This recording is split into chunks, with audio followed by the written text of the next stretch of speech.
ugu sheegay oo aan ku ogeyn oo ku naqaanay fudayd faan wuxuu ku darsaday bartilmaameedka qabiilo gaar ah waxaana qaarkood u kaashanaya odayaal calooshood u shaqaystayaal ah oo beelahaas galmudug iyo hiirshabeelle iyo ka soo jeeda deegaan ahaan oo isagu qaab qabiil ahaan u kaashanayo hadda waxa cadaadis xoog leh lagu hayaa xisaabiyaha guud ee dekedda magaalada muqdisho waxa madaxweyne farmaajo uu keenay nin reer puntland ah oo uu rabay inuu ka dhigo xisaabiyaha dekedda khilaaf xoog leh baa ka taagan oo wasiirkii maaliyadda wuxuu waa iscasilayaa waa nin reer galmudug ah waa nin reer cadaad ah ninka rabay in xilka laga qaado ninka reer puntland lagu bedelo garoonka diyaaradaha ee muqdisho nin reer hiirshabeelle la soo magacaabay waxaa diiday nin farmaajo qaraabo ay yihiin oo ilma adeer ay yihiin oo ku sugan garoonka diyaaradaha xilka qaadis laguma samayn hanti dhowrihii qaranka waa lagu xadgudbay waxaa kaloo xadgudub lagu sameeyey agaasimihii warfaafinta madaxtooyada waxaa xilalka qaar laga qaaday agaasimayaashii dhammaanna waxaa la keenayaa dad qaab qabiil farmaajo uu ku soo xulay ama qabiilkiisa mareexan ha noqdaan reeca budwaaq ama qabiilada kale ee madaxweynuhu uu ku abtirsada ha noqdaan sida reer abtiyaashiis shirkii hadda ingiriiska ka furmaya berri hadduu alla idmo waxaa la waday ra-iisul wasaare ku-xigeen oo matalaya somalilan war aaway gobolkii banaadir somalilan qof soomaaliya xil ka qaban karo koonfurta iyo puntland iyo meel kala jiro ma jiro maxaa looga tagay guddoomiyihii gobolka maxaa looga tagay ku-xigeenadiisii aaway madaxweynuhu wuxuu rabaa inuu cuno xaqa dekedda muqdisho wuxuu rabaa isagii dowladdiisa inay biishaan xaqa garoonka guryihii dadka miskiinta ahaa lacag canshuuroo baadaa lagu rogay dariiqadii waa la mari la'yahay xildhibaano qaarkood dumar ay yihiin oo madaxweynaha qabiilkoo ka dhashay ahaa dadkii guryaha hadda xoog ugu haysta oo ciidamo keensanayo war dadkaas 40 malyan ku dhow oo xamar degan aawe xaquuqdoodii madaxweyne aawe ra-iisul wasaare xaquuqdoodii yaa ku matalaya shirka london somalilan ra-iisul wasaare ku-xigeen baa u waday maxaa guddoomiyaha gobolka banaadir ama ku-xigeenadiisa ama waxgaradka odayaasha dhaqanka oo qaybgeli weysa shirka madaxweyne ruqdad qabiil oo siyaad barre ku dheehan baa dadku ay ka arkaan afkaaga waxaa laga hayaa inaad tiri siyaad barre wixii ka dambeeyey dalka dowlad kama jirin iyadoo madaxtooyihii dowlad ay kugu wareejinayso qaar ka mid ah qurba joogta iyo qaar ka mid a dadkii gudaha joogay reer muqdisho ah ayaan rabaa inaan qadka u furo kadibna wax yar aanu iska niraahno qadiyadda qabiil ee madaxweyne farmaajo jamaal jeesto waa ku salaamay boqoradda holan allah ku sharfo adiga carruurtaada waxaan leenahay madaxweyne sidaa ku socotid sanad kuma sii fadhin kartid madaxtooyada reer muqdisho iyo reer koonfurta waxay kaa dhadhansanayaan caadifad qabiil waxaa wax ku xulaysaa qof jeclaysi afar madaxweynaha ingiriiska u waday afar madaxweyne ingiriiskii waxaa ka dhacay qofba jaaliyadda madaxweynaheeday soo dhawaysanaysaa waana waxaa adiga keentay madaxweynihii koonfur galbeed shariif xasan madaxweynihii galmudug madaxweynihii hiirshabeelle afar madaxweynaha isbarbar socoto kala dambayn ma jirto cid ku tixgelinaysa ma jirto cid ku sharfaysa ma jirto waa wax adiga laga arkay caadifad qabiil oo weli nuuc ugu xumaabaa kugu jirta madaxweyne dadka madaxtooyada aad keensatay waa dad iyaguna caadifad qabiil ay ku jirto waxaa maanta nala soo hadlaysay walaasheen hanaa abuukar oo ah gabar ka shaqaysa samafalka oo hadda muqdisho ku sugan waxay sheegtay in madaxtooyada laga soo qorsheeyey in la dilo oo ay ka badbaaday isku day dil madaxweyne shalay ballanqaadyo been baad sheegtay annaga waa ogeen inaad beenlow tahay waa ogeen kelmadahaaga inaanu run ahayn siyaasaddaada khiyaano ay ku dheehan tahay siyaasaddaada qof jeclaysi ay ku dheehan tahay madaxweynayaashii kaa horreeyey waana la dhaliili jiray waana la ammaani jiray cid ku ammaanaysa ma hayno nuuridiin macalin mukhtaar saxafi sare waa ku salaamay su'aalahayga waa isoo weydiin kartaa laakiin waxaan jeclahay inaan qadka soo geliyo dhowr qofood oo qaarkood ingiriiska ku sugan oo u diyaarsan madaxweyne bannaanbax adiga lagaga soo horjeedo madaxweyne in meel beeshii caalamka ay fadhiso lagu yiraahdo qabiiliistaa tahay qurun baa tahay morgan baan keentay balaayaa waddaa axmed madoobaa sare u qaaday in lagu yiraahdo madaxweyne ma dan baa kugu jirto waxaan jeclahay in hadda dhowr qof qadka soo geliyo su-aalihiinana aan ka jawaabo inagoo joogto ka dhigi doono barnaamijyadan caadifada qabiil ee farmaajo aan ku soo bandhigayno waxaan jeclahay inaan hadda dhowr qof la hadlo halow walaal mi maqashaa codka sare u qaad magacaagii meeshaa joogtid magacaygu waa xasan axmed salaad waxaan joogaa waddanka Finland run ahaantii haddaa barnaamijka dhex galo madaxweynaha Soomaaliya Farmaajo oo loo hami qabay inuu noqdo mid isbedel ka keeni kara ummadda Soomaaliyeed meel kastana looga soo bannaan baxay oo laguna rajo weynaa fursadihii ku horreeyay madaxweynayaashiisa ee uu helay laakiin wuxuu noqday muuse waxa loo malaynayay run ahaantii wuxuu la soo baxay kowdii kalimaadkiisii ugu horreeyay oo ahaa 26 sano waddanka dowlad kama dhalan taasoo aaminsanaa dowladdii dadka caburin jirtay maxamed siyaad barre hogaamin jiray iyadoona laga dheehan karo dadku uu haddeer soo xulay oo yuusuf garaadba afkiisa uu ka qirtay inay dowladdii dimuqraadiga weli jirto dowladdii kacaanka taasoo ay dad dhibaato fara badan u geystay sidii Soomaaliland in diyaarada ku duqaysay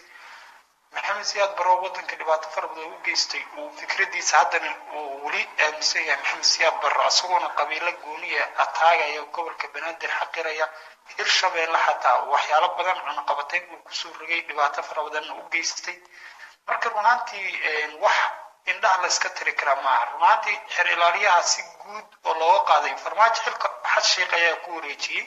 si nidaam iyo dowladnimo ugu wareejiyey oo nidaam oo walaaltinimo leh isagoona xasan iyo farmaajo aysan isku qabiil ahayn laakiin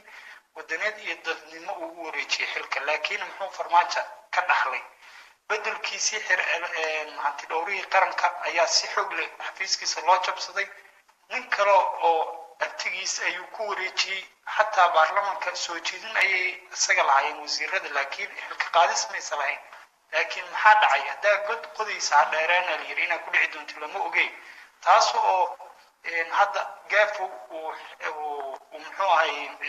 ilka xanaf uu xogayiisii uu si bareera ugu dilay magaalada muqdisho taasoo haddana weli uusa ka hadlay wasaaraha uu madaxweynaha uusa ka hadlin ilaa haddana gaafo cid la hadli kara ay jirin taasna ay ku tusayso in ay meesha ka jirto waxyaalo fara badan dhibaatooyin fara badan gobolka banaadir hadda shirka London la iskugu yimid kamuusa soo qaybgelin taasna waxay ku tusaysaa in farmaajo dadku magacooday ay yihiin dad barownaan oo magacuyaala title ku lahayn bulshanimada ay xataa dadka ay dad awoodi kara ama qadiyad Soomaaliyeed ay ku jirtay ahayn laakiin ay yihiin dad dana gooniya fiirsanaya taasoo xataa ay dhaqdhaqaaq bulshanimo xataa ay u muujinayeen gobolka banaadir hadda wuxuu ku soo rogay magaalada muqdisho in 2 milyan iyo 500 oo shilin Soomaaliya guri kasta laga qaado taasoo la micnaa 95 doolar ummadda Soomaaliyeed abaara ayuu ku jiray in si qasab loo qaado 3 bilood taasoo la tusay in cadaalad darro iyo tagrafal ay gobolka banaadir loola jeedo taasoo aniga dhaliisha waxa uu soo jeedinaya dadka gobolka banaadir u dhashay dhibaatada saaran iyo dulinimada saaran waa cad yahay ninkii ogaan lahaa farmaajo warkiis waa cad oo ah in beesha hawiye si gooni uu beegsanayo una kala dagaalamayo horumarka iyo noloshaha iyo wax kastoo bilaadanimo ku saabsan taasoo ay wada cad iska muuqato dad qaar ayaa qaba in farmaajo muddo loo sugo markay dadka baaba'aana madib in loo qaxo Cabdullaahi Stugeys 2007 dadka ceelasha ay tudnaayeen oo qaxooti dib loogu laabto marka ruuxaantii anigu waxaan isdhihi karaa farmaajo waxa uu u dileeyahay kaliya waa aarsi iyo intii horumar ay koonfurta Soomaaliya gaartay shabaab iska saareen in dib ay jahwareer ugu soo laabtaan dib u qaxaan dib muxuu ahay uu meeshaas dhibaato fara badan u geysto ayadoona xataa wax kale iska daayay uu awoodi waayay farmaajo dadka muqdisho degan gabdho soomaaliyeed oo madaxtooyada cunno geyn jiray inuu xataa cunnadii kala dagaal ay geyn jireen dad quudkooda ka raadsa inuu xataa wax tara iska daayay xataa wuxuu la dagaalamayaa dadkii noloshooda ayuu la dagaalamayaa farmaajo haddana wax kale oo aad loola yaa waxaa dowladda ما شاء الله وقتها كجر قبل دقات كجر تاسين ولا من مقشة وعشرة تبكي شعبان هلو ولا شيء قبل دقات كجر السلام عليكم السلام عليكم محمد بشير واكو سلامي وكاقا ولا مقعد ما شكو سوى انتهي مقعد وحلي هذا الشهر واحد جوغا فينلاند انت جوغته فينلاند يس هاي بل بحاد لا هذا فرمان waxaan oran lahaa madaxweynaha horta saddex shay baa isaga qasan waxay tahay saddexda shay isaga darsoontay in xil loo dhiibay in xidid loo dhiibay in xigaalo loo dhiibay wuu kala garan lahaa in xil loo dhiibay in xidid loo dhiibay in xigaalo loo dhiibay in xidid loo dhiibay waa kala garan waayay waxa loo dhiibay waa xile ma ahayn xigaaladiisa iyo xididkiisa looma dhiibin taas ka soxo si fiican talabaad gobolka banaadir حقوقدي يضبنيمدي أولها وود تلي ولا ودي تشري كتوميها بحركتوقع مقالة مقدشة أسوأ مركز مثلا قبل كبنادر ما أنت قبل كبنادر وحلير ناتين هذا كله توحد وش يجيا داعات ما أهن كان غير مقدشة عشورة تكذب لقى قاضي عشورة لقى قاضي أيربوركو وذاك مشترك هوير lacagtooda waa iyo gabdhaha aan jaadka gadaya ama gadaya ii sheeg yaanyada iyo caanaha iyo lacagtooda haddii aan lagu maalgelinaynin dadka muqdisho oo jidadka loogu dhisaynin oo dadka baanu ganacsatada aan lagu dhiirigelinayn cashuurtiina yaan la qaadinin nin walba baarlamaanka ka yimaada degad buu leeyahay cashuurtiisana idiima timaado xisaabtama cashuurta muqdisho iska leh laguma kordhin kara dadkeena war dadkeena cuno qabateen uu raba inuu ku sameeyo markuu yiri irbaal walba lacag laga qaado habartii ayada cashuurtii laga qaado cashuur kalena waa laga qaada suuqa fadhiista waa laga war ima dhiiga laadiin ninka baarlamaanka Jubbaland ka yimaada ha laga biilo Kismaayo degadeeda kan Puntland ka yimaadana degada ha laga biilo kan ka yimaada Somaliland ha laga biilo degadiisa waxa iska la lacagta inta kale cashuurteen iyo waxayna anaga isku maalgelinayno لذا كقاضيين يجرين ورتشته ورنكار وحواي سنجوا مجوران كل صورة شكاجلنا hadda waxaa socda abaabul waxgaradkii aqoon-yahankii haweenkii culimaadudiinkii maamul lagu sameynayo gobolka banaadir maadaama uu gobolku yahay hooyadii dalka maamuladii kale ay soo dhismeen bal sidee u aragtiin haddii aad tihiin waxaan su-aasha kale ku weydiinaa maxamed bashiir waxay tahay war dad horta soo dhul ilaahay kuma beerimay iimaansadaan xamar ma tusbaxay ku wardinayeen iyo xabasowdada daawada lagu sheega oga daadatay dhul male miyaa dadku dhul male miyaa war iimaansada dhameeshu ilaahay idin siiyey ummad walba qoomad walbaba ilaahay meel buu ku beeraa xamar dad baa ilaahay siiyey masiirkeedana ka talin kara waxay ku leeyihiin guryaha maqan waryaa dadku ma geedahay saarnaan jira ma iyaga kaliya gurya lahaa ma la su-aashaas ma la weydiiyey taabudse markuu leeyahay dadkaan soo celinaya xaquuqdiisii dadkii la dhacay tiriya maalintuu qabsaday ilaa haddeertaan lagu joogo la dhacaayo oo la baabinayo xaquuqdeeda ma keenayaa taa السلام عليكم وعليكم السلام walaal هاي برنامج معاه هيسا waxaan ka hadlaynaa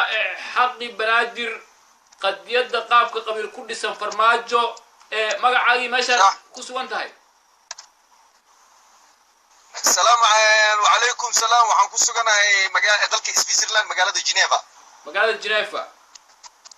أرنتاس وأرينا الرادنا أنا وحنا دتك كل شيء مجالة مقدسه خاصة قبل كبنادر si fiican مركور وادي السلام يا waa kaa qaadnay mawduuc hore u sii gal adigoo magaca noo sheegay aad aan ugu faraxsanahay barnaamijka aad wadaan iyo xaqiiqada sida aad u taabanaysaan si wanaagsan marka xigtana waxaan ku leeyahay sideedaba qofka bini aadamka waxa wanaagsan waxa uu leeyahay inuu helo si fiican maanta shir baa lagu qabtay London gobolkayga aniga qof matalay mala dawladda ninkii soo dhaweeyay anahay jawr ka soo dejiyay magaalada Muqdisho keenay si fiican nasiib darrase waxa maanta magaceygii qof matasha ma hayo waxaana la leeyahay Soomaali waa midowday Soomaali waa isku timid alle waa nasiib darro maxay ku dhacdaa marka isleedahay in qofku matalayo 4 milyan meel ay degan tahay dad ku dhow aan shirka laga qayb gelin wallahi ko horta waxay tahay qaladka wuxuu ka socdaa dawladda hay ugu horeeyay madaxweynaha ra'iisul wasaaraha kama qayb gelaya shirka hadda maya maadaama ra'iisul wasaarihi wadanka uu yahay magaca uu ku joogan oo yahay magaca hawiye waxa in runta laga sheegaa fiican حقوقي قبل كبنادر وأصير كل شيء كل سكر أيوه حقري. سفيان. سيدا هذا وحاول نكسر سومالي هذي فدرال قادتي أول لك لبحي إن فدرال كون نقض مت سومالي ولا يودن تان. سفيان. طلباتنا وحن كلها وحن ويدنا الشرعي سيدي سو قبل كبنادر مو قطع 4.5 قبل كبنادر مو قطع سومالي 4.5 يكون كلا بعض. سفيان. ما أنت هدو مدحوينها السمايو هدو طلق الصومالي وطلي هدو السمايو هدو مدحوينها كونفور قلبت كقاضي أو نكال وديو أما جبلان أو كقاضي أو قفكال وديو أنا ما أنت وحي كتب بيدولدهم كفيلة سفيان لكن اسبدل كستا أو دعو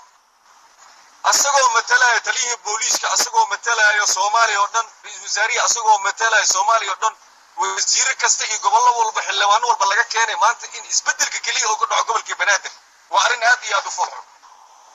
واتهاي قدك كجر dad badan baa qadka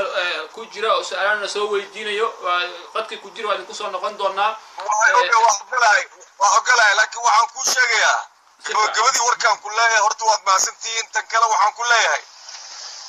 waxaa jira qaldaad badan in la saxo u baahan dawladana sideedaba waa ku fadixuudan leenahay haddana waxaan diyaar u nahay barnaamijyada ingiriiska inaan ka qayb qaadano haddii rabbi yiraahdo insha Allah koow iyo tobanka berita dhacay هذا بركة ما إنجليز كقصة أنت هاي مثلا سويسرلاند. إن شاء الله عاون جعلها هنا بحوت كيد كي جوا إيجو هي عاون حربا هنا إنجليز كلنا كده تونو برينا أنتك كلا يبقى إن تاج إن تنلوج السهر جيدو مدحوين فرماجو.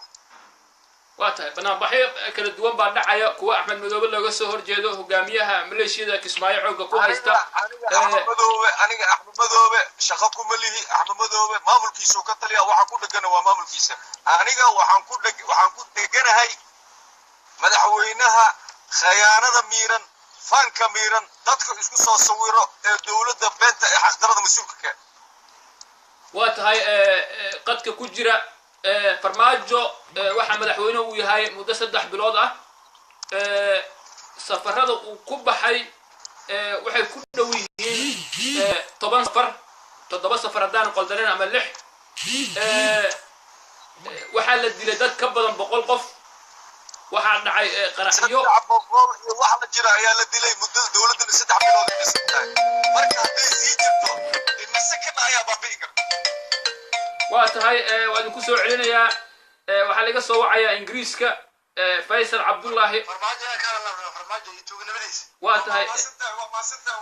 waan ku soo celin doonaa waxa ingiriiska iga soo wacaya si fiican Faisal ma maqashaa Faisal ku jir Facebook lagu jira waxaan jeclahay inaan ka baxsho Facebook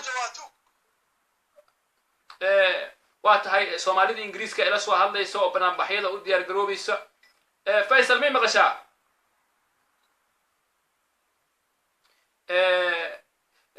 waxa ceeb ku ah madaxweynihii qaranka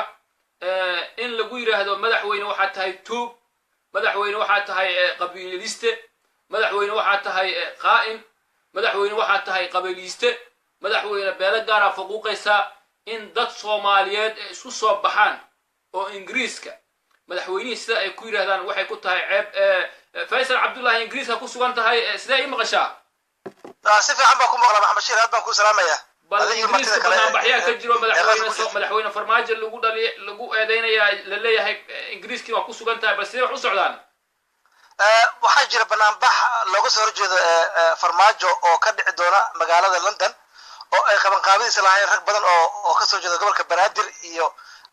dadka hareeraysan marka si fiican ay u socdaan laakiin farmaajo wuxuu ahaa madaxweynihii ugu horeeyay ee shacabkiisa qiyaana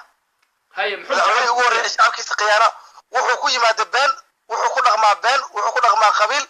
dadka dhan oo Soomaaliyeedna waa og yihiin inuu farmaajo yahay nin qabiilista ah oo dantiisa aan ahayn dad kale aan rabin hay marka hadda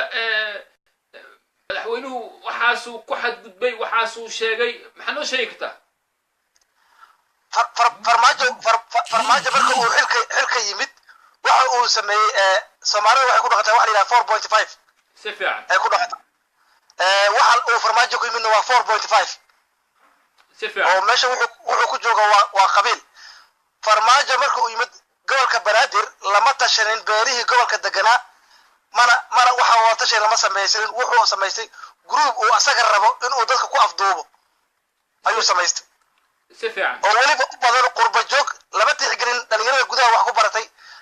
qurba joog America iyo Ingiriis ku joogan aan Soomaaliya xaaladda ka warqabin farmaajo u yartay waa tahay waan kugu soo noqon doonaa dad kala duwan qaar ka mid ah taageerayaasha farmaajo aan la soo wacaya waxaan siinaynaa inaan fursad siinaa isku dayaynaa oo mucaaradka keliya fursad aan siin waa tahay geelow guhaad qadkuu ku jiraa geelow may maqashaa wacalaykum assalaam geelow dad kala duwan baa soo hadlay waxaan filaya inaad tahay taageerayaasha farmaajo haddaanu qaldanayn dad kala duwan baa eedeynaya madaxweynuhu oo leh waa qabyaaladiiste waa nin qadiyadda qabiil daaroodka ama mareexaanku ay aad ugu weyn tahay waa nin raba beelo gaar ah oo koonfurta dega inuu bartilmaameysado oo awoodooda dhaqaale midooda cudud midooda aqooneed iyo midooda ciidan inuu wiiqo aragti ahaan arrintaasi maxaa ka leedahay horta taas waa midda ay qabtaan in badan oo dadoo idinla midina inay qabaan waa suuragal si fiican laakiin waxaa suuragala intaas inuusan ii sheegay wada qabin wixiina laga dhigahaya qabiil oo kale waana iska caadi dabeecadda Soomaalida maalinba ninkii qabta in la yiraahdo waa ree hebel iyo ree hebel buu wax u wadaa fahmaysaa iyo ree hebel buu wax la wadaa laakiin aniga haddii hadda mawduuca uu caynkaas yahay inaan gobolka Banaadir wax ka hadlayseen baa u malaynayo magaaladan rabay xuduntayda ay taal inaan ka hadlo waa ka hadlaynaa gobolkan waa ka hadlaynaa gobolka sababta loo diiday oo looga tagay oo shirka aan uga qayb galayn waa arrimo la xiriira dhinaca qabyaaladda sida dadka badan qaarkood ay qabaan aragtiduna ay tahay gobolka meesha haddii ay ahayd nidaamyada jiro oo maamul goboleedyada haddii maamulka loo aqoonsan yahay maamul goboleed oo kale haddii laga tagi lahaa qalad bay ahayd laakiin hadda asaga sida lagu sheegay gobolka in ay maqaamkiisii weli rahman yahay oo ii sheegay aan go-aan dhaba laga gaarin taasaan qabay aniga aan filahayo sida wax loogu samayn lahaana in laga hadlahayaan moodaya laakiin mid shaksi haddii ay tahay farmaajo intaa u qabtaan in ka badan baa dadka aad ku xaqlinaysaan u qabaan oo la leeyahay ii sheegay asaga laftiisaba aan ii sheegay tolkiisii reerkiisaba aan xaggooda u jeedin oo ii sheegay dhinac kale u jeeda marka taas mid shaksi ah hadda inaan ku dheeraado ma rabo laakiin haddii ay gobolka ahaan leed midda ah waa wax waan ka dhigi lahaa laakiin middaas shaksiga waa taas cafwan hay gobolka maxaa ka leedahay gobolka arrintiisa waa rahman tahay in ii sheegay gobolka maantana maqaal baan ka qoray sidaa og tahay gobolkan misaal anoo daayid ka bixinayaan waxaan iri waagi Cabdullaahi Yuusuf iyo Sheekh Shariif iyo qadiyada Amisom garaacista iyo bombada ay ku tuureysay Muqdisho isku si looguma qeyraysnayn Cabdullaahi waagiisa waa la qeyrinaayay Shariifna waa laga aamusay waana qabiilkaas wax kale oo cilada ma ay jirin maanta in gobolka xasan oo joogay oo tabta ay tahay ay ahayd in ii sheegay markii farmaajo yimi la wada qeyliyo oo nuka la wada yiraahdo taasna dhibaatadeeda leedahay laakiin waxaa fiican in caasimadii Muqdisho weeye maqaam gaar ah yeelanaysa waa halbooliga Soomaaliya inta ayada sidii awalba loo xeerinayay oo la saga imaan lahaa la saga waxaan lahaa iyo nidaamkeeda taas ayada waa wax macquul ah waan rahman tahay taaya laga hordhicin waa tahay geelo waxaan rabaa inaan ku weydiiyo laba su'aal su'aasha koowaad waxay tahay waxa dhacay su-aasha horta aan rabay inaan ku weydiiyo waxay tahay waxaa soo hadal qaaday dagaaladii dhacay dagaaladii ugu cuslaa xamar xilligii dowladdii Shariif ay ka dhaceen oo meelo badan shabaabku ay soo qabsadeen haddana dib looga qabsaday gobolada hadda shirka ka qayb galaya Ingiriiska iyo Muqdisho caasimadii tira ahaan dadka ku nool marka laga hadlo Muqdisho badan ahaan iyo dhaqaale ahaan marka laga hadlayo iyo ilbaxnimada meesha ay ku horeyso ama ku dambaysaba waa muqdisho meesha cid kasta oo maraayadii dalka ay iska arkayso waa muqdisho dagaalada iyo qaraxyadii dhibkaas soo hadal qaaday dadka ku baaba'ayo ama kusoo baaba'ay haddana u nugul welina dhibaatada oo haysatay waa muqdisho dhaqaalaha la cunayo dowladdu ay cunayso meesha ay ka cunayso waa muqdisho taas waa taas su-aasha koowaad waxa lagu dayacay ma garanayo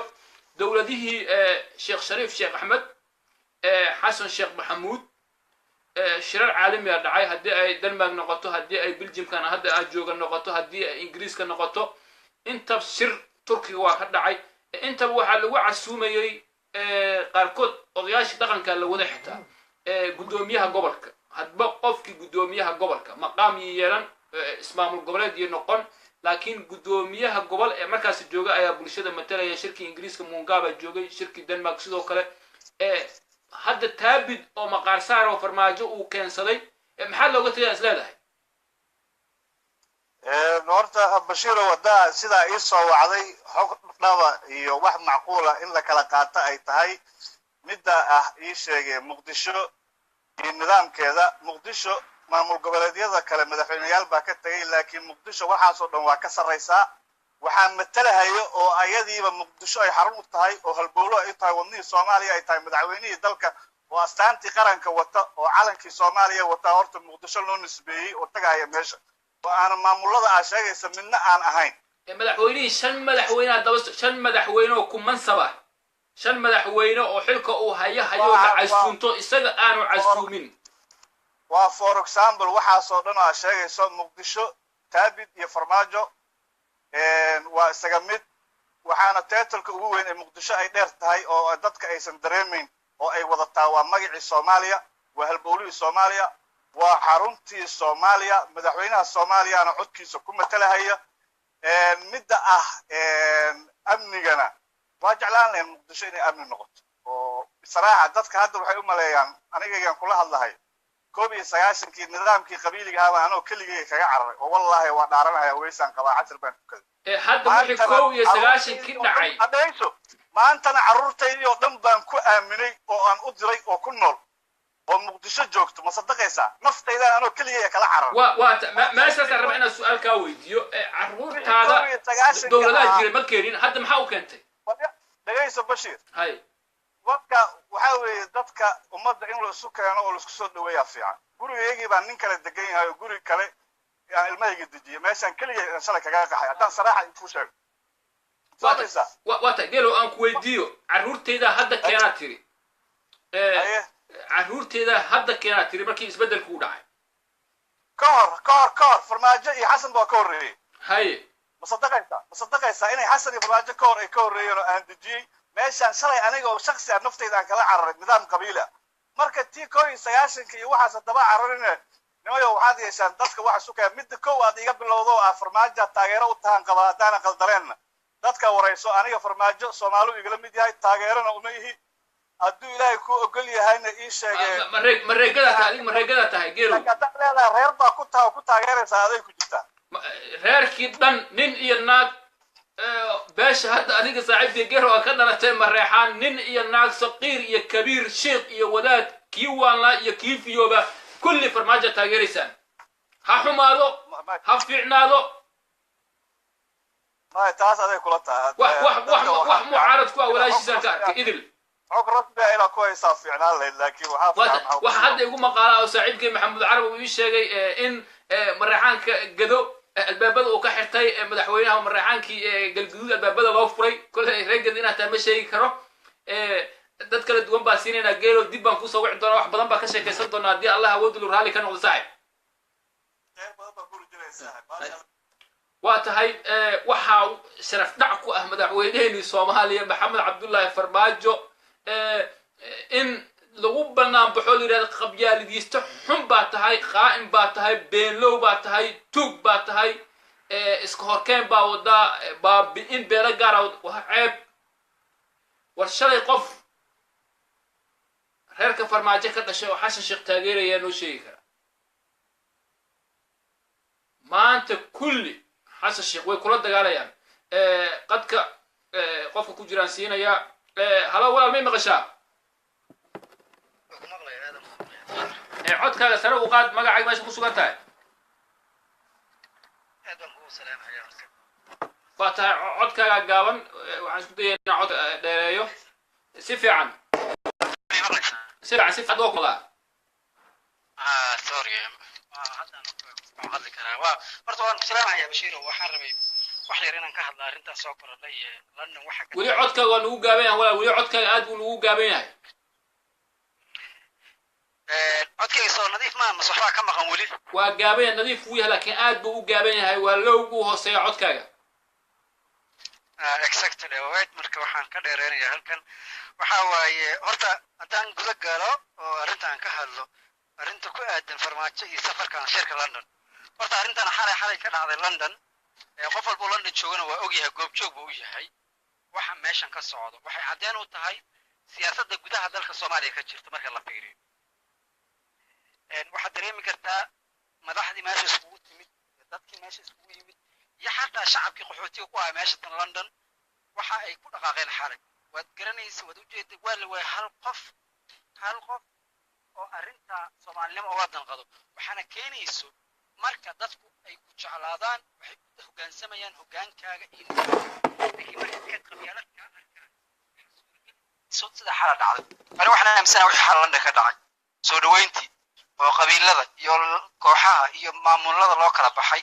inay sabab u ahayd siyaasad xumada rejiimka hadda xamar ka talinayo waad dareemi kartaa galabta ugu dambeysay nin nabadoona ugaas in la leeyahay mareynaya baa lagu dilay ka xada meel u dhow shalay qarax baa dhacay degmada waa bari baa lagu dilay nabadoonka ugaaska Allah naxariisto marka taa waxay cadeynaysaa fashilka meesha ka taagan hadda anigu waxaan qabaa shirkan London waxba soo ma korrinayo waa laga yaabaa dad badan oo qiiraysan oo qabyaalad ku taageerayo laakiin dadka qabyaalada ku taageeraya commentiga wax ku qorayo hal talan u jeedinaya war waxa aad ku qeylinaysaan ama aad ku maaragtay waqtiga iskaga dhuminaysaan garta haddaysan dan Soomaali wadan qabyaalada ku taageerin farmaajo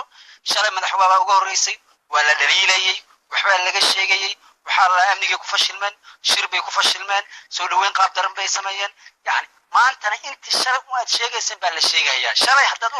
u riyaaqaysa dhaliisha aanu jeedinaynin maanta waa inaad garataan dadkan qabyaalada dilootay ee madaxa ay ka martay in dabadii shalay uu qaaday farmaajo waad arkaysaa darad xamar iyo afgooy inta ka dhaxaysa waa la xiralaami waa taariikhdii ugu horeysay maxamed bashiirow ay soo martay madaxweyne soo maray afgooy ilaa muqdisho iska xirtay bilaa macno exactly wax yani waa taariikh nagu cusub anaga waxaan ugu jirnaa waqti madaxda naga horeys war Cabdullaahi Yuusuf xabasho wata wadanka yimid wuxuu xirtay aeroboortka iyo madaxtooyada wax caadi ah iska nolosha kamid noqday laakiin waxaa la sheegay hooyo masaakiina oo ballan ku lahayd wallahi billahi tala nin baa xamar iga sheegay ballan bay dictator ku lahayd baa leeyahay wixii ka soo dhaqaaqaysay ceelasha biyaha Ingiriis baa leeyahay ma aqaan wadadii way mari weysay leeyahay subaxaas ballantu waa baaqat dictator oo ogta qaabka lagu galay dhibaatada loo maray yaa mas'uuliyadda qaada mar madaxweynaha aan isweydiino madaxweyne jiro sharci buu ku yimid legenty buu haystaa waa sharciyad buu ku joogaa laakiin waa inaan isku war muxuu soo qornay meesha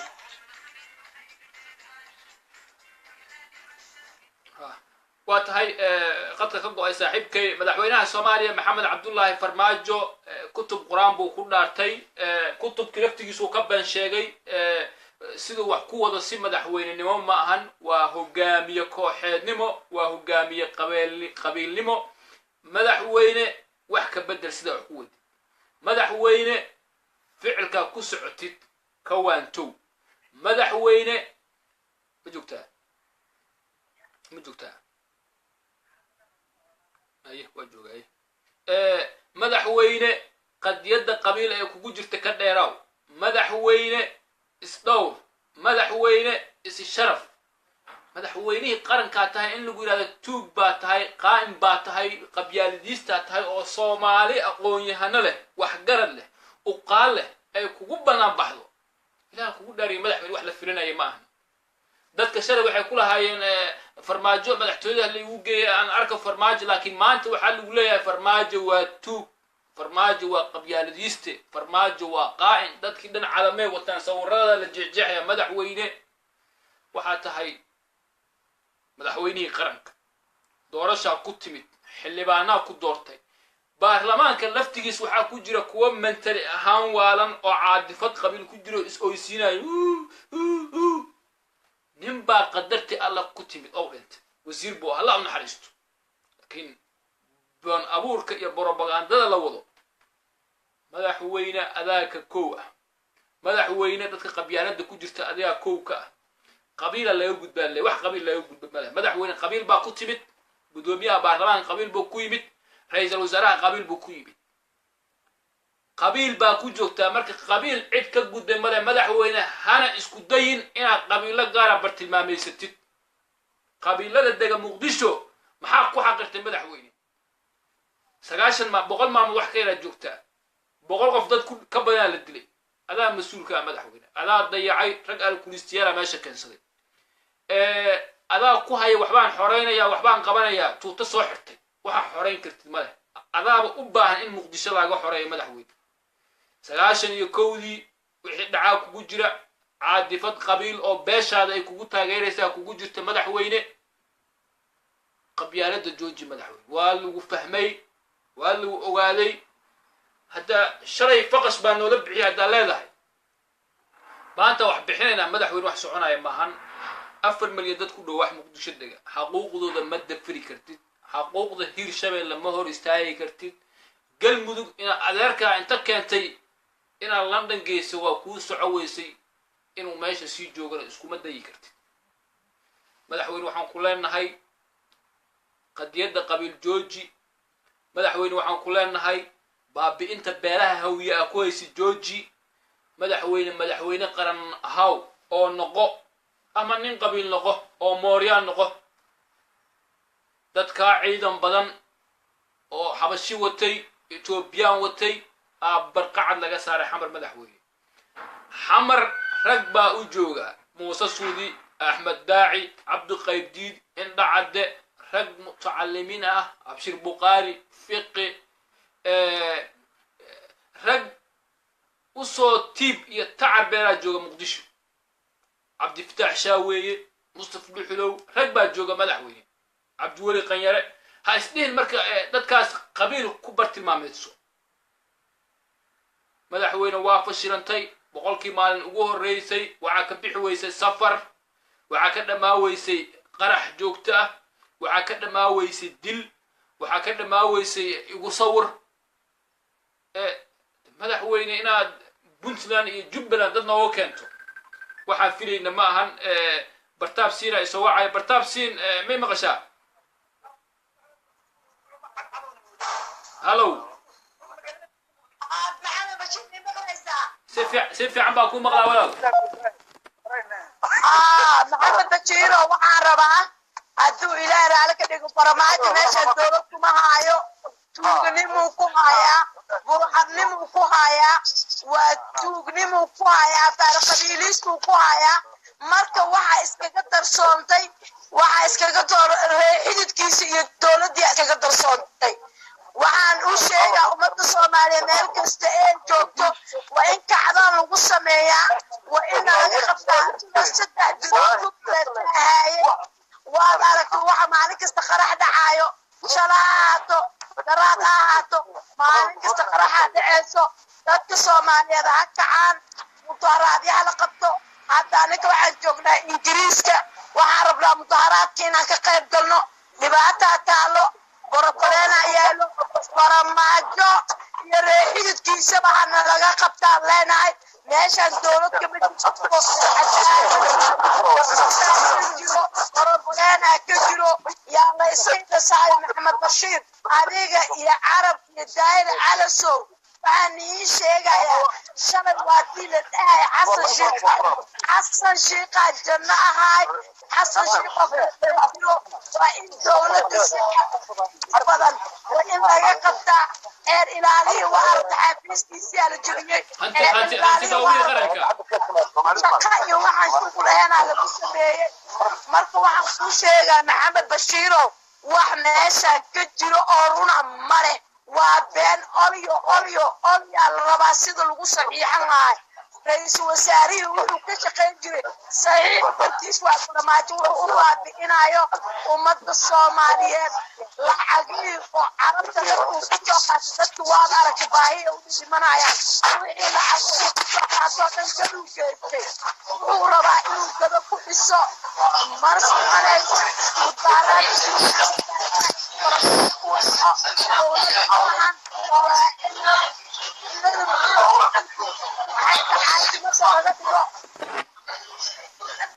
waa tahay sidaad maqlayseen waa Soomaali Ingiriiska ku sugan oo banaanbixi farmaajo looga soo horjeedo diyaar u ah inay ka qayb galaan madaxweynihii Soomaaliya in lagu banaanbaxay heerkaas baraysaa waxay ku tahay ceeb waxay ku tahay dulinimo waxay ku tahay sharaf dhac war madaxweyne maxaa xamar xuquuqdooda u xaqiraysaa madaxweyne war xasan sheekh maxamuud madaxweynihii Soomaaliya xilka kugu wareejiyay shirki ka dhacay Belgiumka Brussels wuxuu soo waday gudoomiyihii gobolka Gado gudoomiyihii gobolka Bay gudoomiyihii Shabeellada Hoose gudoomiyihii Shabeellada Dhexe meel la xaqirayo ma jirto Puntland waa la soo waday gudoomiyaasheedii iyadoo maamul goboleed uu ka jiro soo dhawaasho Somaliland jirtay madaxweyne waxa tahay qabyaaladiista qabyaalad xun ay ku jirto madaxweyne wali waana lagu ogaaday Muqdisho gobol kasta oo koonfurta ku yaalna banaanbaxyo lagaga soo horjeeda dhacayo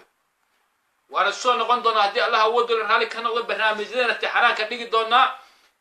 waana mahadsantihiin intii ka qayb gashay intii aan u suurta galin mawduucyada waa ay socon doonaan qabyaalada quranka ee ku jirta madaxweynaha isla weynida faanka iyo been abuurka inta waa ka hadli doona hadii Allah awoodo lihi raali uu ka noqdo وانا ما سنتي وساحبكي محمد بشير حاشو إذن له وقتها دي وعناده